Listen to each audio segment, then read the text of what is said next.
Falguera Optics revisa tu vista. Ofrece asesoramiento personalizado, visual y estético con las primeras marcas en diseño y moda. Visítanos sin compromiso en calle Casanova 78 de Barcelona. falgueraoptics.com.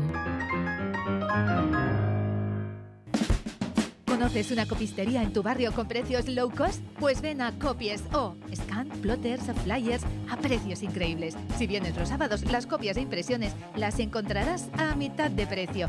Nos encontrarás en nuestra página web copiesoh.com o puedes dirigir tus trabajos a copiesoh@gmail.com. Ven y compruébalo. Estamos en calle Cunchel-Dacent, número 43, muy cerca de Plaza de España. Te esperamos. ¿Tienes una idea? Ven a Fundación Inceptum. Somos una plataforma para proyectos de personas y organizaciones. Promovemos el desarrollo creativo en materias de iniciativas sociales a través de nuestros servicios de asesoría, difusión, cooperación e innovación, para así poder impulsar proyectos que busquen el bien común. Nos encontrarás calle Rector Triado 31 de Barcelona o bien llamando al teléfono 93 018 94 84. Fundación Inceptum. Impulsamos ideas, transmitimos valores. Lea elmundofinanciero.com.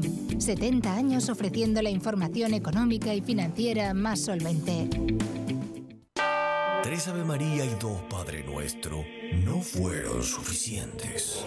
Santos pecadores, de 6 a 9 por Metro FM 107.3. La radio con alma argenta.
Oyentes, hoy, sábado 14 de noviembre, damos comienzo a Buscando Alternativas, un programa de radio RCR Barcelona en el 107.3 de la frecuencia modulada.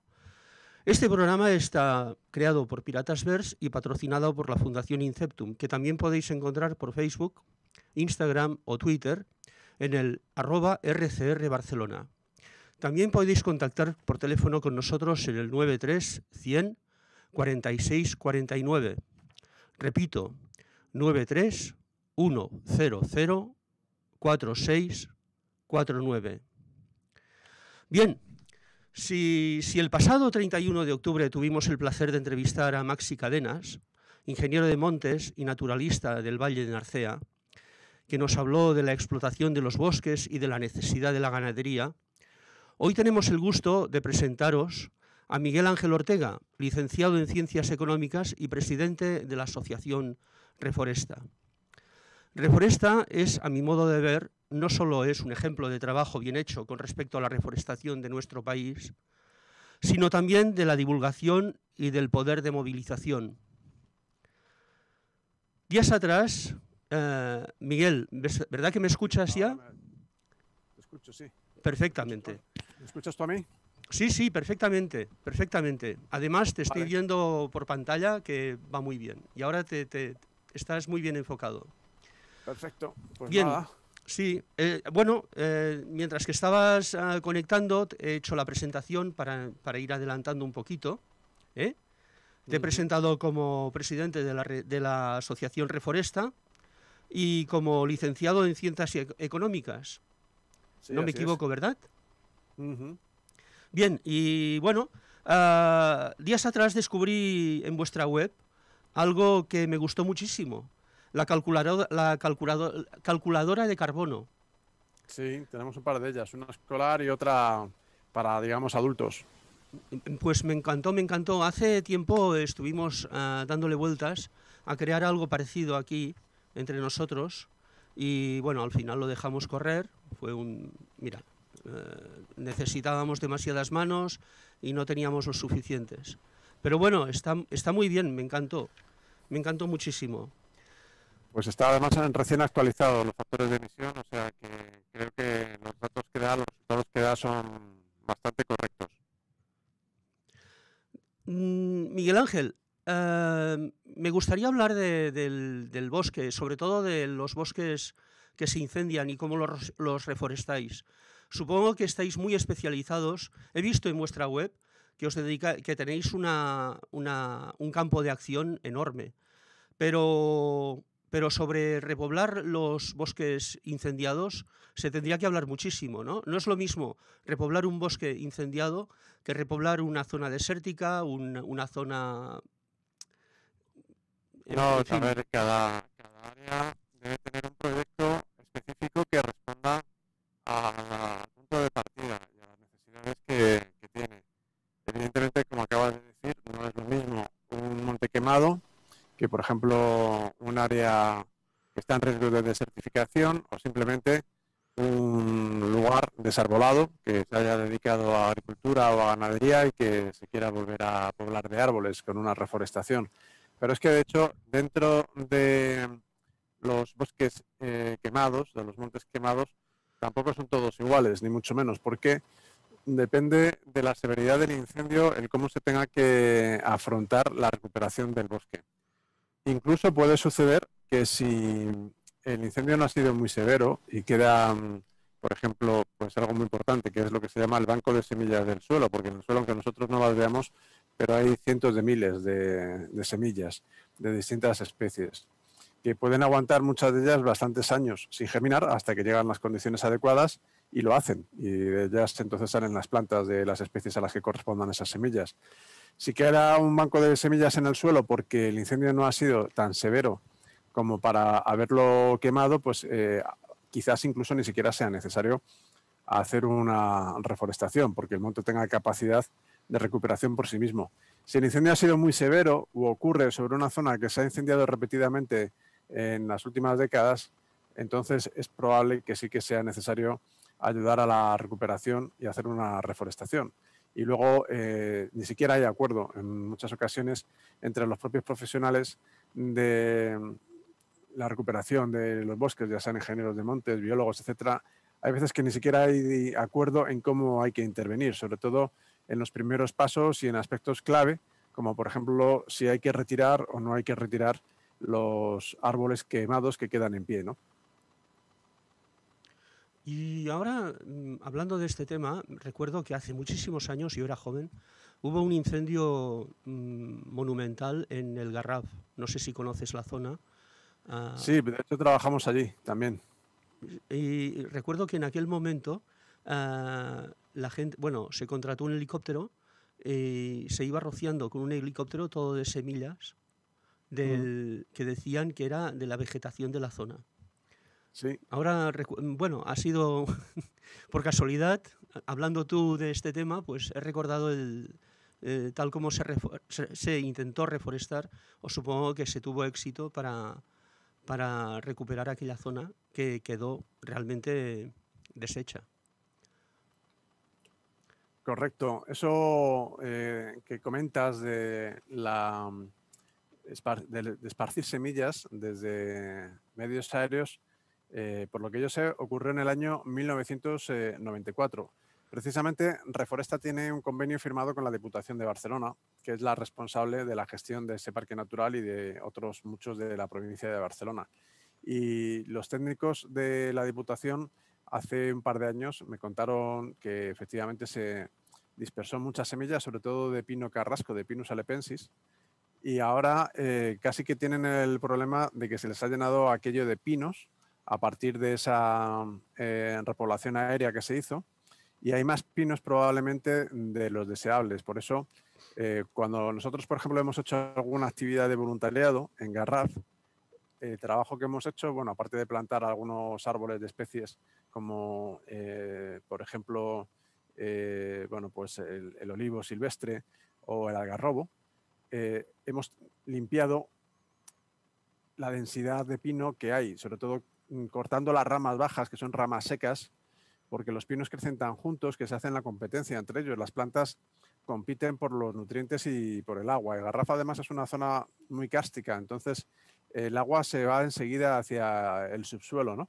Por tanto, es previsible que, sobre todo a medida que vaya avanzando la aridificación del territorio que se deriva del calentamiento global, las plantas echen más en falta la humedad y compitan más entre ellas. Y entonces esto puede llevar a que los individuos, los árboles menos resistentes se sequen. Y si hay cantidad de árboles secos en el bosque, pues evidentemente hay más riesgo de que si se produce un incendio, ese incendio sea más intenso y produzca más daño, ¿no? De hecho, tanto en Garraf como en otros muchos lugares, lo que se está proponiendo ahora es lo que se llama la silvicultura adaptativa al cambio climático. Y una de las cosas que busca esta silvicultura es gestionar lo que se llama, bueno, pues la carga de combustible que tiene el monte, que no es otra cosa que la cantidad de vegetación, porque las condiciones están cambiando y puede suceder lo que acabo de comentar poniendo el ejemplo del Garraf. Precisamente era un tema que te quería consultar. Hemos coincidido en este caso. Claro, estamos hablando de que los árboles, cuando se reforesta una zona o abandonada o recién quemada, hay que pensar a 30, 40 o incluso a 50 años vista, porque un árbol tarda en crecer muchísimos años y hay algunas especies que tardan muchísimo más, como por ejemplo el roble, la encina o especies parecidas. Entonces, claro, dentro de 30, 40 o 50 años se está valorando la posibilidad de que la temperatura del planeta haya subido un par de grados y en el Mediterráneo quizá incluso algo más.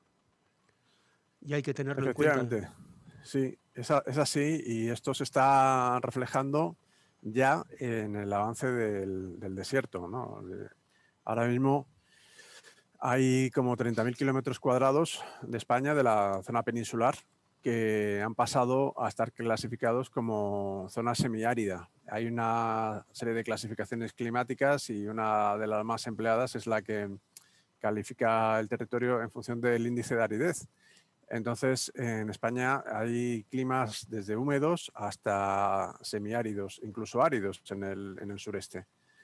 La mayor parte del país es semiárida, ¿no? Y entonces en el norte es donde encontramos pues, la mayor cantidad o la mayor superficie de territorio húmedo, que va pues desde Galicia hasta el norte de Cataluña, sobre todo de Lleida y de Girona. Y lo que está sucediendo es que con esta aridificación del territorio, pues ya en las últimas décadas ha habido como 30.000 kilómetros cuadrados que han pasado de ser subhúmedos secos a ser semiáridos. Y esto es pues un aperitivo de lo que va a suceder a lo largo del siglo. Entonces es conveniente tener en cuenta esta realidad que se nos está viniendo encima, que ya está sucediendo cuando se planifica cualquier reforestación, ya sea sobre un monte quemado o sobre cualquier otro tipo de superficie. Más vale quizás ser prudentes, ¿no? En este sentido, y además ser muy conscientes de lo que has comentado, que las especies ibéricas, muchas de ellas son de un crecimiento muy lento y las acciones que ya de por sí tenían que ser pues como muy previsibles, muy ajustadas en lo que se pretende conseguir respecto a la recuperación de los terrenos, con la realidad del cambio climático tienen que hacer incluso conjeturas de cómo puede evolucionar en función de los escenarios que se han trazado de cambio climático en las distintas regiones del planeta, en este caso concreto en la cuenca mediterránea, en particular en la península ibérica, y tener en cuenta cuestiones pues, como por ejemplo la que acabo de comentar, que probablemente al haber menos humedad, pues el territorio tenga menos capacidad para albergar árboles, ¿no? Entonces, es muy probable que amplias superficies de la península vayan teniendo un aspecto a lo largo de este siglo cada vez más parecido al de la sabana, es decir, a monte abierto, o como tenemos aquí en España, al de la dehesa, un monte con poca cobertura arbolada y amplios espacios abiertos. Pero bueno, en cualquier caso, esto es algo que está en plena evolución, o sea, que tampoco nadie tiene la certeza absoluta de cómo puede responder nuestra vegetación. Sí, ni siquiera creo que ni siquiera se aclaran los meteorólogos en si habrán más lluvias o menos lluvias, o más torrenciales seguramente, pero no están muy seguros de que vaya a bajar el nivel de pluviometría. Y si bien has Efectivamente, dicho... lo que hay, Sí, dime. hay una certeza clarísima con respecto a la temperatura, pero no la hay respecto a la lluvia. Se sabe que la temperatura ya está subiendo, porque de hecho en el Mediterráneo, en la cuenca del Mediterráneo, ha subido más que en el resto del planeta, ha subido por encima de la media, pero con respecto a la lluvia, el patrón no está tan claro. Hay zonas donde se encuentra una clara disminución de lluvias. Nosotros, por ejemplo, trabajamos bastante en la Sierra de Guadarrama y en la Sierra de Guadarrama sí se ha notado una disminución de lluvias bastante intensa ya, ¿no? Pero en cualquier caso, aunque las lluvias no lleguen a disminuir mucho, que de todas maneras hay que apuntar que sí que hay, la proyección que se hace es que van a disminuir, pero no existe tanta certeza con respecto a esto como con la temperatura, con el aumento de la temperatura que se sabe que se va a producir. Pero bueno, lo que estaba comentando, aunque no llegaran a disminuir mucho, el simple hecho de que la temperatura sí que aumente, claro, esto significa que va a haber menos humedad disponible para las plantas, ya sean plantas forestales o sea para los cultivos. Y que va a haber pues, lo que se llama estrés hídrico, más estrés hídrico por parte de la vegetación.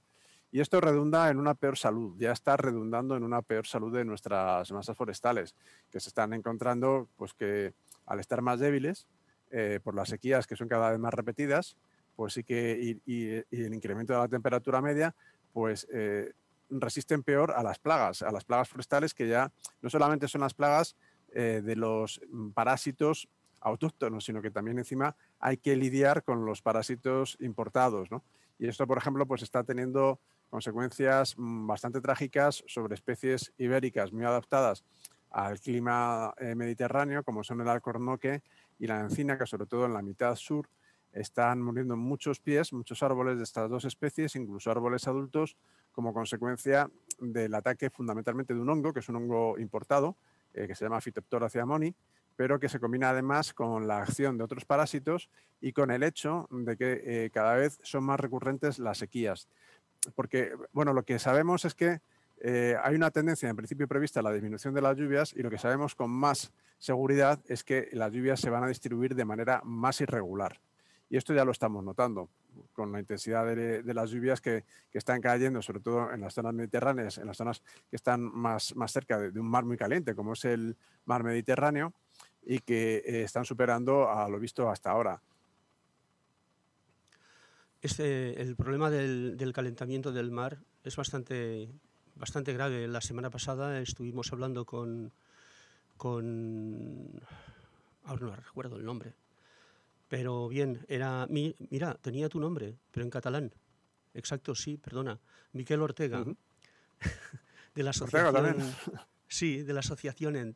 Sí, hoy he tenido un poco de follón, porque claro, la semana pasada fue Miquel Ortega y hoy es Miguel Ángel Ortega. Y en los correos visualmente... Igual nos has cruzado correos, entonces. No, pero se me solapaban bastante. Pero bien, ellos se cuidan muchísimo de la pesca, de la temperatura del mar, y hablaba sobre este tema, el calentamiento brutal que ha tenido el Mediterráneo, y sobre todo en sus capas profundas. Y eso tiene que afectar necesariamente sobre toda la cadena. No obstante, estamos hablando de desertificación. Fíjate, ahora tengo en la pantalla vuestra web y hay una de las fotografías sale de certificación. No obstante eso, creo que España es uno de los países, o quizá el país con más bosque de Europa. Bueno, no es exactamente así. Los países nórdicos van por delante.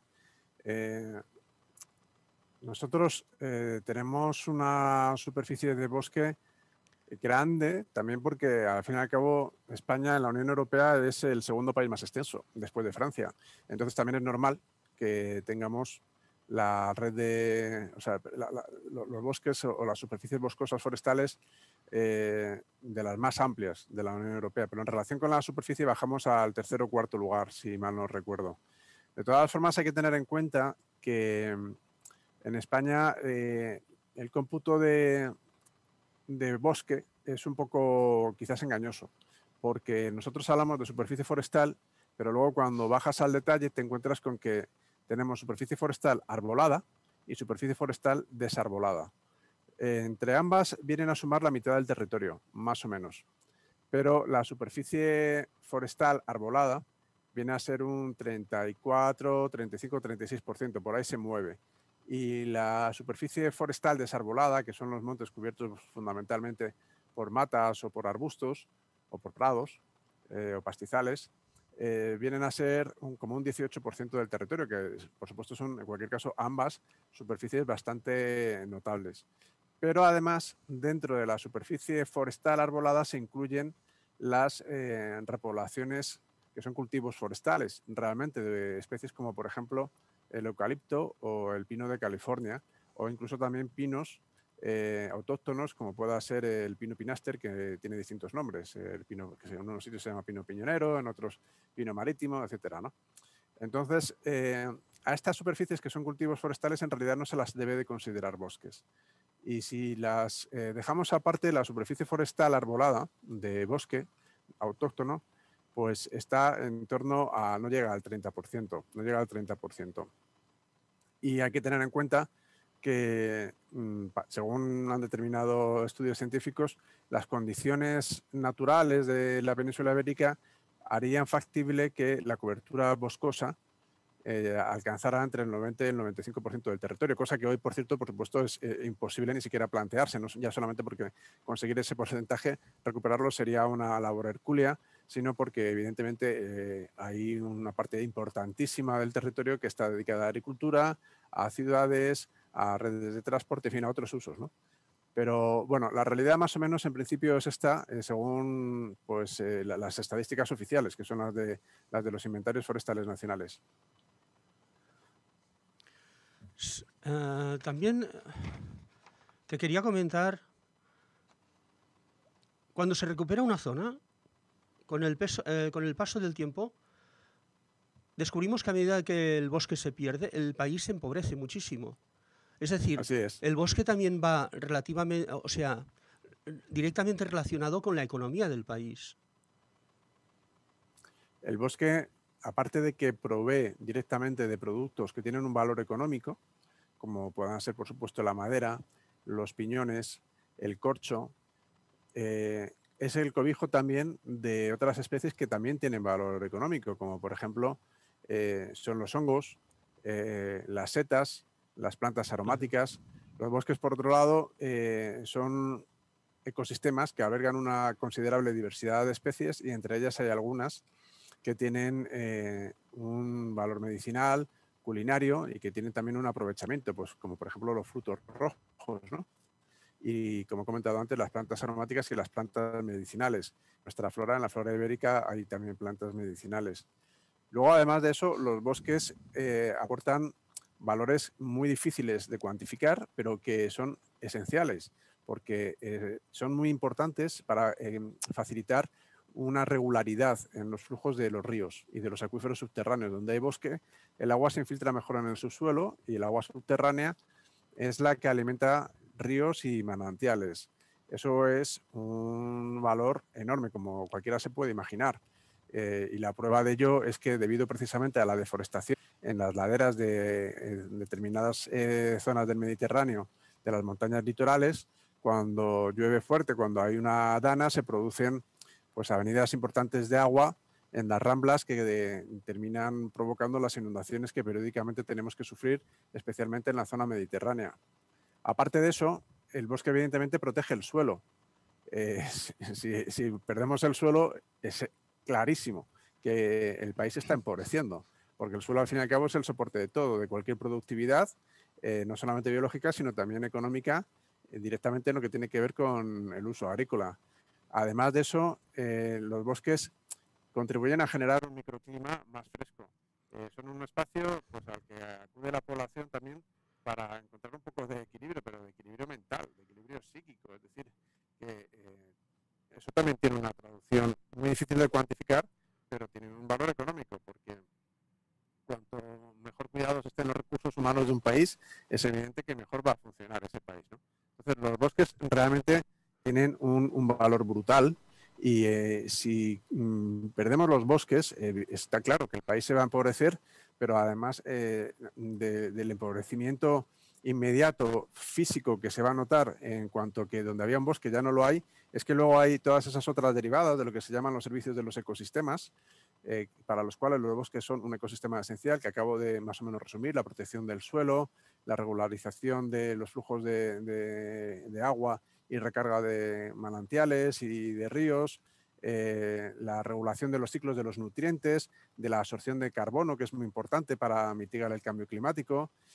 Y todo eso no tiene un efecto inmediato que lo vayamos a notar en el momento en el que un bosque se quema, pero evidentemente juega un papel de manera continua, y si hay toda esa cantidad de servicios para el país y para la superficie afectada y las zonas que están conectadas con ella, pues es importantísimo y mucho mejor que si no hay esos servicios, porque o se prestan de manera... Estos servicios del ecosistema se prestan de manera disminuida porque el bosque ha desaparecido. Y luego, por otro lado, hay que tener en cuenta que el planeta no funciona de manera estanca. El planeta no conoce de fronteras. Las fronteras son un rollo mental de los seres humanos. Entonces, si se producen incendios forestales, pues evidentemente es más grave que se produzca un incendio forestal de estos que devastan decenas de miles de hectáreas en Estados Unidos, en Australia o en Siberia o en la Amazonia, a que se produzca un incendio forestal de 300 o 400 hectáreas en la península ibérica. Pero lo que pasa es que al final todo suma. Y yo siempre pongo el mismo ejemplo, ¿no? El planeta puede enfermar a base de grandes golpes, pero también puede enfermar a base de la suma de pequeños golpes.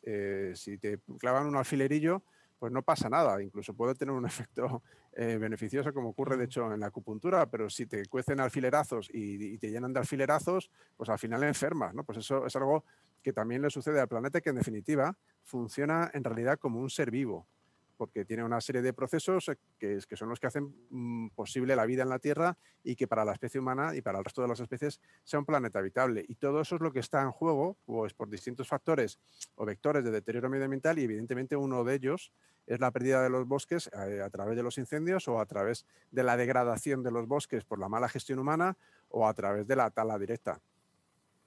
Claro, cuando escuchamos las noticias de los incendios estos tan salvajes, brutales de Alaska o de Siberia, nos preocupamos muchísimo, pero no nos queda más remedio que también fijarnos en nuestra casa. No podemos resolver un problema tan lejano para nosotros.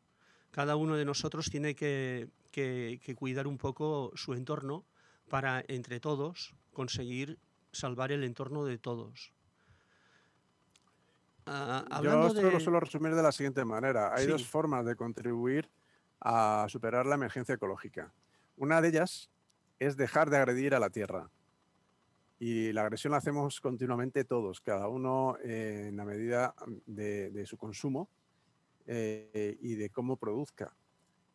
No todos tenemos la misma responsabilidad, evidentemente, en el deterioro del planeta, pero todos contribuimos, todos contribuimos. A mí me cansa ya un poco escuchar las opiniones que están tan extendidas entre una parte importante de la población de que el medio ambiente lo deterioran siempre los demás, y fundamentalmente entre esos demás están los gobiernos y las grandes empresas. Evidentemente ellos tienen más responsabilidad, pero ¿qué pasa? ¿Que nosotros no, los ciudadanos, no la tenemos? Claro que la tenemos. Bueno, pues esa es una de las formas de ayudar a superar la emergencia ecológica, el dejar de agredir al planeta. Pero la otra es ayudarle a sanar de todo lo que ya viene arrastrando debido a la acción humana. En el caso, por ejemplo, de la deforestación en la península ibérica, en España, no es una deforestación provocada por las generaciones actuales mayormente, salvo en lo que tiene que ver con la urbanización del territorio, que en las últimas décadas sí que ha generado pérdida de bosques, como sabemos, directa o indirectamente, porque en algunas ocasiones los bosques se pierden básicamente por la interacción de los seres humanos, y si tienes una urbanización metida en mitad del bosque, pues es más fácil que haya alguien que meta la pata y que por un descuido pues termine provocando un incendio forestal, ¿no?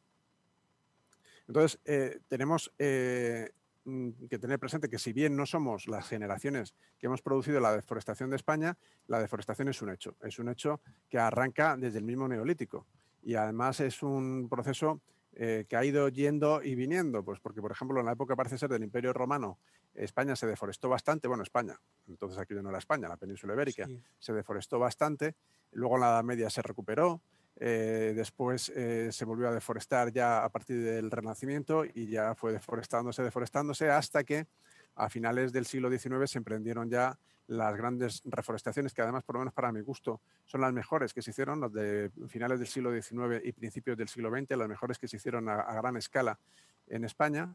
Y una vez que empezó el despoblamiento rural, debido al abandono de la agricultura y de la ganadería, cosa que comenzó pues ya a finales de los 60, principios de los 70, a partir de ese momento el bosque se empieza a recuperar otra vez.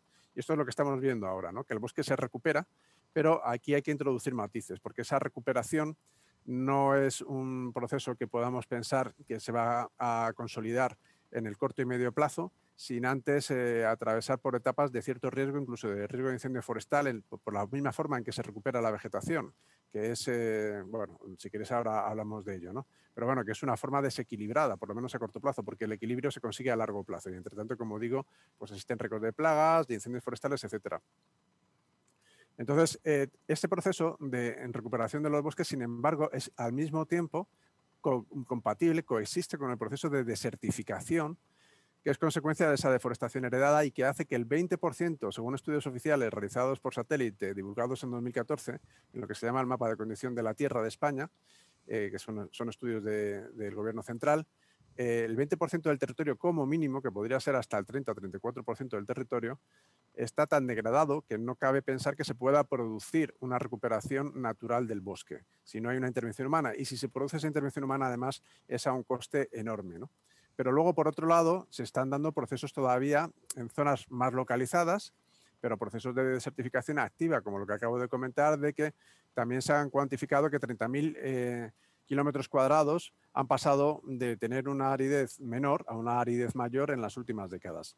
Y al mismo tiempo sabemos, evidentemente, que hay procesos que tienen que ver ya sí directamente con la acción humana, que están conduciendo a un riesgo de desertificación importantísimo, porque la desertificación se articula en torno básicamente a los incendios forestales, a la erosión del terreno, al índice de aridez, que es un factor natural que se va a ver incrementado por el cambio climático, pero también a la sobreexplotación de acuíferos. Y hay una parte importantísima de los acuíferos de España, sobre todo en el centro y sureste, que están siendo sobreexplotados. Y esto va a hacer que los ríos y los manantiales y las fuentes pues que tengan menos caudales, que haya menos disponibilidad de agua, que esas zonas se empobrezcan, porque van a encontrarse con que si van a tener o a necesitar agua para atender usos turísticos o para atender usos de agricultura intensiva en zonas pues como Almería o como Murcia o Alicante, pues que van a tener que recurrir a agua desalada, que es mucho más cara, y entonces eso posiblemente traiga consigo una pérdida de competitividad. Y ahí volvemos a lo que comentabas antes del empobrecimiento, ¿no? Entonces, yo creo que este es un factor que en España, en los políticos, que no se caracterizan en general por tener grandes miramientos a largo plazo, pues es un aspecto que se viene descuidando desde hace décadas. Y es muy importante, y yo creo que la inmensa mayoría de la población no es consciente de lo que nos estamos jugando con esto, porque yo siempre me pregunto, bueno, ¿qué va a pasar, por ejemplo, con toda la gente que se está dedicando a la agricultura intensiva en Murcia o en Almería, cuando ya no puedan sacar agua de los pozos? ¿Qué va a pasar? Si no se puede tampoco competir con el precio que pueda costar el agua desalada, que no solamente hay que desalarla, es que luego hay que llevarla a las zonas, hay que bombearla a las zonas donde están los campos de cultivo, ¿no? Entonces, ahí nos encontramos con un problema de modelo productivo que no está adaptado a las condiciones naturales que tienen esas zonas de España. Antes hablabas de la ganadería, de la desertización, no desertificación, sino la desertización de España y cómo se había recuperado la masa arbórea o los bosques gracias a este abandono de la montaña o del campo. Sin embargo, siempre, bueno, yo he tenido la idea, y quizá estoy equivocado, siempre hemos estado trabajando desde el punto de vista ecologista en recuperar los pueblos y en recuperar la ganadería no extensiva, sino la ganadería tradicional, la ganadería de bosque, que se combina con la naturaleza. Bien, claro, tú me estás hablando de una parte importante de España que tendría que ser completamente boscosa o de matorral, o bueno, evidentemente salvaje o semisalvaje. Pero no podemos obviar que el ser humano es una especie más, que tiene que sobrevivir y que tiene que ocupar su espacio y explotarlo. ¿Cómo lo podemos combinar eso? Yo creo que hoy día esto es algo que, lo que estás diciendo es algo que está bastante asumido en general por las organizaciones medioambientalistas o ecologistas, como las queramos llamar. Es posible que hace 30, 35, 40 años sí hubiese todavía esa idea romántica de los espacios vírgenes en Europa, ¿no? Pero yo creo que ya nos hemos caído todos del caballo y sabemos que eso no existe. En Europa prácticamente no existen espacios vírgenes, bosques primarios. Existirán en puntos muy localizados, pero ya no son representativos de la realidad europea. Entonces, somos conscientes de que efectivamente, como tú acabas de comentar, el ser humano es una especie más que ha intervenido de forma muy activa, la que más, por supuesto, la que lo ha hecho de manera más activa en modelar el territorio. Los usos del territorio han dado lugar a determinadas formaciones boscosas o determinadas formaciones vegetales que incluso, aun tratándose en algunas ocasiones de formaciones vegetales que han surgido después de haber eliminado el bosque, han dado lugar a ecosistemas que son ricos. Por ejemplo, los ecosistemas de algunas zonas cerealistas tienen una fauna específica en la que están, por ejemplo, las abutardas, los isones, los alcaravanes, esta avifauna propia de zonas de estepa y que tiene un valor ecológico importante, y ya que lo tenemos, pues yo creo que sería una pena empeñarnos en reforestarlo todo y dejar perder estas otras manifestaciones naturales que son consecuencia directamente del avance de la acción humana a lo largo de los siglos. Luego, por otro lado, el ser humano ha generado paisajes en mosaico, una diversidad de paisajes. Al bosque, yo esto, por ejemplo, lo he visto perfectamente, en Cataluña se aprecia muy bien. En los bosques que hay, Barcelona es una provincia muy boscosa, como bien sabéis, y los bosques allí se cierran con una facilidad tremenda, ¿no? Entonces, esto puede traer consigo incluso un empobrecimiento en especies, porque allí donde hay lo que se llama un ecotono, que es el contacto entre dos ecosistemas distintos, como pueda ser, por ejemplo, una zona boscosa y una zona de pradera, hay más diversidad de fauna y de flora que en una zona que es un ecosistema ya, digamos, cerrado, en el interior de un ecosistema tan cerrado como pueda ser un bosque, sobre todo en aquellos bosques que, al estar tan cerrados que no dejan pasar bien la luz al interior, pues evitan que haya especies de luz que necesitan para crecer, que se puedan dar y que no se dan por ese motivo, ¿no? Luego, por otro lado, en cualquier caso, también hay que tener en cuenta que si el bosque se está cerrando es debido, en buena medida, a la falta de herbívoros. Esos herbívoros, en un primer momento, eran los herbívoros salvajes, pero una vez que esos herbívoros salvajes desaparecieron, pues su papel lo desempeñaba el ganado extensivo que pastaba, ¿no? Entonces, nosotros tenemos herbívoros que son ramoneadores, como los corzos, los ciervos o los gamos, que es decir, que lo que comen pues, es las cortezas, las yemas de los árboles, los hongos, pero necesitamos también herbívoros que pastoreen, que pasten. Y esto antes lo hacían, pues fíjate, los uros, que son los antecesores de las vacas actuales, o por ejemplo también los caballos salvajes, ¿no? Que prácticamente ya no quedan. Entonces, ese papel lo venía desempeñando el ganado Y con el abandono rural, lo que está sucediendo es que se está desequilibrando la carga de vegetación, que ahora es más densa y trae esos riesgos en algunos lugares de que si se produce un fuego, ese fuego va a ser más intenso porque va a tener más combustible, ¿no? Y además en algunos lugares esta recuperación, o muchos lugares mejor dicho, esta densificación de los bosques se está haciendo de forma desequilibrada porque se está produciendo a partir de las especies que quedaban en el monte, que no son todas las que había. Entonces, en muchos lugares podemos ver, por ejemplo, una especie de monocultivo, que no son monocultivos, sino es la expansión natural de especies, sobre todo de especies rebrotadoras, como los robles, que brotan de cepa o de las encinas y que dan lugar a una formación vegetal muy cerrada en la que prácticamente solamente hay pues una o dos especies, que ese es uno de los rasgos además preocupantes de los bosques españoles, la poca diversidad que hay. Y encima, muchas veces lo que nosotros vemos como troncos distintos, que nos parece que son árboles distintos, pues ni siquiera son árboles distintos. Son diversos troncos de una misma cepa. Y esto hace que esos árboles sean más débiles y que además ni siquiera den semillas, sino que se reproducen de esa cepa y son prácticamente clónicos, ¿no? Entonces, esto empobrece el bosque. Y precisamente está sucediendo debido a que ya no se pastorea.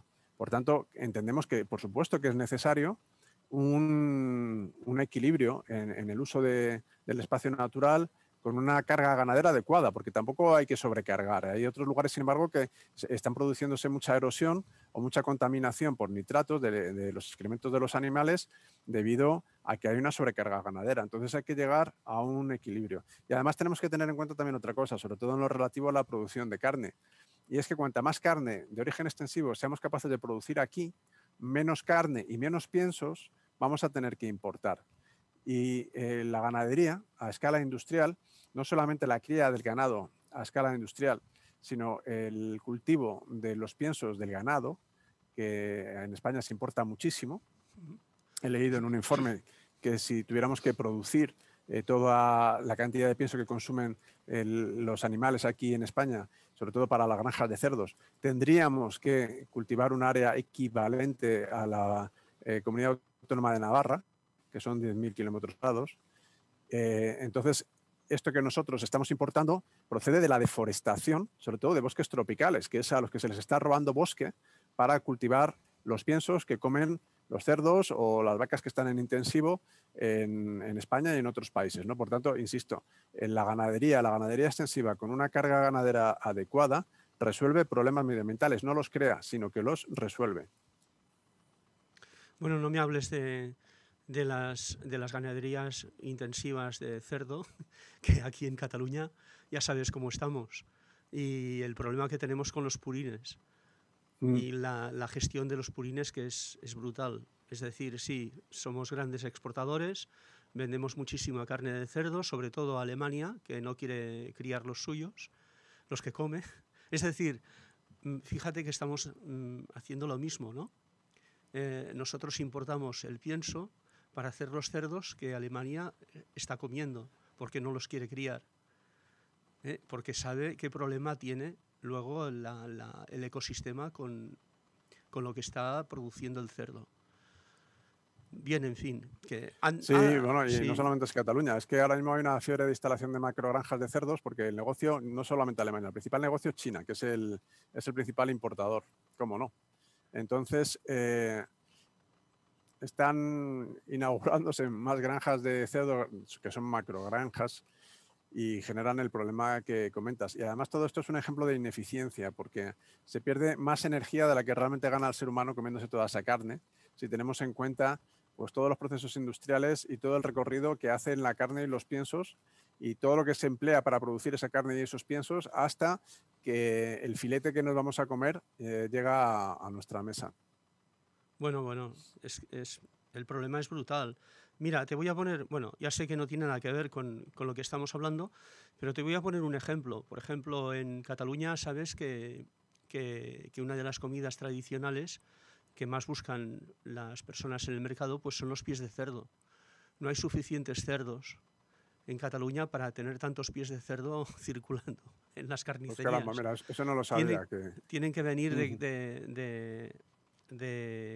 de Europa del Este, de Croacia, de Serbia, de Hungría, de Bulgaria. Cerdos, no cerdos, sino los pies de cerdo. Bueno, son las costumbres no culinarias. lo sabía, pero bueno, tampoco me extraña, porque es que vivimos realmente en un sistema que es un auténtico disparate. Y es importantísimo que las personas vayamos sabiendo pues cuáles son las cadenas de causa-efecto que nos han traído a esta emergencia ecológica, ¿no? Que las causas no son una solo, porque aquí hay una multicausalidad. Y claro, los consumidores, si somos ignorantes, pues vamos a estar contribuyendo a todo este dislate, ¿no? Yo mismo ayer pues me fui a comprar una empanada de atún y se me ocurrió mirar la etiqueta, una empanada que ya había comprado 3 o 4 veces antes y que me gustaba, y veo pues que viene con, por ejemplo, aceite de palma. Entonces es difícil que el aceite de palma se haya producido sin provocar un impacto medioambiental. Yo ya esa empanada pues ya la he descartado, ya no la vuelvo a comprar. Y claro, el problema es que muchas veces no hay la suficiente información. La información es una condición necesaria, no es suficiente, pero es una condición necesaria para que las personas podamos tomar decisiones que sean proambientales. Y si empieza a fallar todo por ahí, pues no podemos poner en marcha todas las herramientas que podríamos aplicar para resolver la emergencia ecológica. Y es muy posible pues, que muchas personas no estén ni siquiera al corriente de esto que estamos comentando, por ejemplo, ¿no? De la problemática que está surgiendo en torno a la alimentación basada tanto en la carne. Y es curioso porque además en España en particular y en toda Europa el consumo de carne está disminuyendo desde hace ya varios años. Lo que pasa es que tenemos un gigante que tiene, es una de las 2 piernas prácticamente de la humanidad. Si la humanidad tuviera 2 piernas, una sería China por sí misma. Y como el consumo está creciendo allí tanto, en todos los órdenes, de todo tipo de productos, pues se está notando. No solamente China, realmente, porque en general son los países emergentes que lógicamente van teniendo un consumo, una capacidad de consumo cada vez más parecida a la de las clases medias de los países que hasta ahora se habían considerado ricos, los de la OCDE, los 30 y tantos países ricos del mundo, y entonces esas personas tienen el mismo derecho que tenemos nosotros a hacer uso de este planeta. Nosotros hemos venido haciendo un uso malo de este planeta, ahora estamos empezando a corregirlo antes que ellos, y ellos se están permitiendo el lujo de caer en los mismos errores en los que caímos nosotros, y de ahí viene también una parte de la dificultad de ponerse de acuerdo, pues por ejemplo para llegar a abordar soluciones al calentamiento global, porque estos países dicen que los países ricos tenemos una deuda histórica, ya que la acumulación de daños ambientales desde sobre todo la revolución industrial es la que ha producido esta crisis ecológica, y los países que más han contribuido a ese deterioro que se ha venido acumulando desde hace 200 o 250 años, pues son los países occidentales, ¿no? España, dentro de ellos, pues no es precisamente de los que tienen más huella acumulada, porque se industrializó más tarde. Pero bueno, en cualquier caso estamos ahí todavía, en ese lote de países industrializados. Y tenemos que ser muy conscientes de esto porque se nos está intentando vender además que el crecimiento verde es una solución. Y yo tengo mis dudas, y no solamente soy yo el único que tenga mis dudas de que el crecimiento verde sea una solución, porque aunque consigamos ganar mucha eficacia, mucha eficiencia y ser capaces de producir lo mismo con menos recursos, el caso es que las proyecciones de crecimiento de la población mundial son brutales. Ahora estamos en 7.600 millones de personas y se calcula que para dentro de 30 años seremos 9.500, 9.600 millones de personas, que no solamente es que sean más personas, sino que son personas consumiendo cada vez más, cada una de ellas en promedio, como consecuencia, pues eso de que los países en vías de desarrollo, los países emergentes son cada vez más ricos. Y ahora lo estamos viendo de una manera evidente. Precisamente la pandemia lo que está contribuyendo es a marcar la diferencia entre lo bien que están saliendo de ella los países del este, sobre todo de Asia, y lo mal que lo estamos pasando los países de Europa o países americanos, ¿no? Entonces, ¿esto qué significa? Pues simplemente que ellos cada vez van a ser más poderosos y cada vez van a consumir más. Y es ahí, y en África, no lo olvidemos, en África también, donde se produce la mayor parte, y en América Latina, del crecimiento demográfico.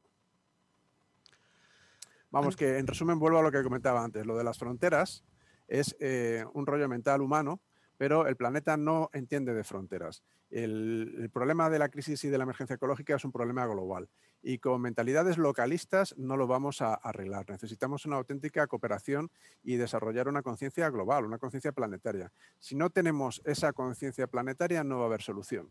La educación ambiental no puede existir si no tenemos esa conciencia global. No, esto por supuesto, por supuesto. Estamos encontrando partículas contaminantes llegadas de Europa en el Himalaya. Y en el momento que eso sucede, ya te das una idea de que todo es un problema. Bueno, que todos somos responsables de todo lo que sucede en todo el planeta. Y tal como decías tú, y me has hecho recordar por segunda vez en estos programas a James Lovelock Sí. con su teoría de Gaia. Cuando antes me has dicho el planeta es un ser vivo, me has hecho recordar a Lovelock, sí. Bueno, el planeta, cuando decimos que es un ser vivo, no decimos que sea un ser vivo para hacernos entenderlo, claro, No, por al supuesto. estilo de como podamos ser una persona o un perro. Pero lo que está claro es que funciona como un todo. Y que igual que en nuestro cuerpo se dan una serie de procesos que buscan el equilibrio, lo que se llama la homeostasis, en el planeta esa búsqueda de equilibrio, que es un equilibrio dinámico porque todo está en continuo cambio, pero dentro de unos parámetros. A mí me gusta utilizar la expresión de que el planeta ahora mismo lo que está haciendo es activar su sistema inmunológico para quitarse de encima al parásito que le está provocando el catarro que tiene, ¿no? Es como cuando nosotros nos acatarramos, pues nuestro sistema inmunológico responde. El planeta ahora mismo está haciendo eso. Está haciendo eso, a mí no me cabe la menor duda. Que Sí. se le pueda achacar conciencia o no al planeta, bueno, eso ya son cuestiones que casi que, bueno, pues pueden ser opinables, filosóficas y no vienen al caso. Lo que importa es conocer cómo funciona el planeta y ser muy conscientes de que nosotros no podemos jugar a alterar las cosas como si no estuviesen ya organizadas de antes y no hubiera unas consecuencias por alterarlas. El otro día, por ejemplo, me llamó mucho la atención el leer cómo con mucho entusiasmo ya se anuncian para dentro de unos años los coches voladores. Y claro, Sí. seguramente para esas mentes pensantes que están encerradas en esos polígonos tecnológicos y que están totalmente alienadas, la mayoría de ellas, de la naturaleza, que son más o menos medio androides, con perdón de la expresión, que puede casi parecer como una cosa muy enconada mía contra ellos, pero realmente es que están alienados. O sea, vamos a llenar las ciudades y fuera de las ciudades lo vamos a llenar ahora de vehículos conducidos. ¿Y qué va a pasar con las aves? ¿Y qué va a pasar con los murciélagos? ¿Y qué va a pasar con la cantidad de insectos que surcan nuestros cielos, por ejemplo? ¿no? Entonces, son tantísimas las cosas que se planifican, que se inventan, sin hacer un mínimo listado de posibles impactos medioambientales que van a producir, como ocurre también con la inmensa mayoría de los productos químicos que utilizamos, que no se han testado. No se han testado ni solos, ni se han testado en combinación con otros, que luego se van a utilizar en combinación con otros. Y el efecto acumulado pues, es mayor que el efecto individual de cada uno de ellos, ¿no? Entonces, falta mucho que cambiar todavía en la mentalidad humana, por desgracia. O sea, esto es un camino que va a llevar generaciones, llegar a adoptar una actitud más positiva hacia el planeta y más omnisciente, un poco más sabia, ¿no? Es cierto, estamos fabricando vacunas con unas exigencias de seguridad brutales, hasta el punto de que hasta 180 días después de la tercera fase no se pueden poner en práctica para ver si hay algún efecto secundario y tal. Y sin embargo, cuando fabricamos productos que evidentemente afectan a la naturaleza, no hacemos no los testamos ni somos tan exigentes con ellos. Es decir, los echamos y luego dentro de 1 año, 2 años o 3 años decimos, ostras, esto funciona fatal, nos estamos cargando la especie tal, la especie cual, hay que prohibirlo. Y entonces de aquí a que se prohíbe, pasan unos cuantos años más para que la industria se adapte. Es decir, estamos... mira, Miguel, me llaman diciendo que tenemos 1 minuto, nos queda 1 minuto del tiempo. Me sabe mal. Perdona, ¿tenemos cuánto me has dicho? 1 minuto. Venga, pues nada, vamos cortando. ¿Tenemos 1 minuto solo? Ah, 2 minutos. Vale, me he equivocado, 2 minutos. Tenemos solo 2 minutos de tiempo. Te voy a decir una cosa. Me ha quedado por hablar las plagas, el Tomicus, porque antes cuando has hablado de la densidad del bosque se me ha venido a la cabeza un artículo que escribimos sobre el Tomicus, sobre la falta de pájaros, es decir, tenemos el Tomicus, no tenemos pájaros que se coman el Tomicus, y por supuesto los árboles están tan densamente plantados que ellos mismos se asfixian y el escarabajo salta de un árbol a otro como si nada, vamos, que ni se entera. Tenemos tantas cosas que hablar que me gustaría citarte para otro programa, si te parece Bueno, pues bien. nada, yo encantado y agradecido al mismo tiempo. Y entonces también podríamos hablar del cambio climático, que también nos hemos quedado con eso. Perfecto, pues cuando queráis establecemos otra conexión. De acuerdo, pues muchísimas gracias a Miguel Ángel Ortega, presidente de Reforesta, que por cierto no me has escuchado cuando estaba hablando de vuestra asociación, que para mí estáis haciendo es un ejemplo, sois un ejemplo de trabajo bien hecho y de divulgación. Y además tenéis una capacidad de movilización porque todos los que trabajan con vosotros, o casi todos, son voluntarios. Y eso es muy importante en esos días que corren. Muchísimas gracias, esa es una Miguel. de nuestras líneas básicas, favorecer la participación. Claro que Me alegro de que tengas esa buena impresión de Reforesta. Pues muchísimas gracias por vuestro trabajo y por haber estado con nosotros hoy. Gracias a vosotros. Adiós, Pau.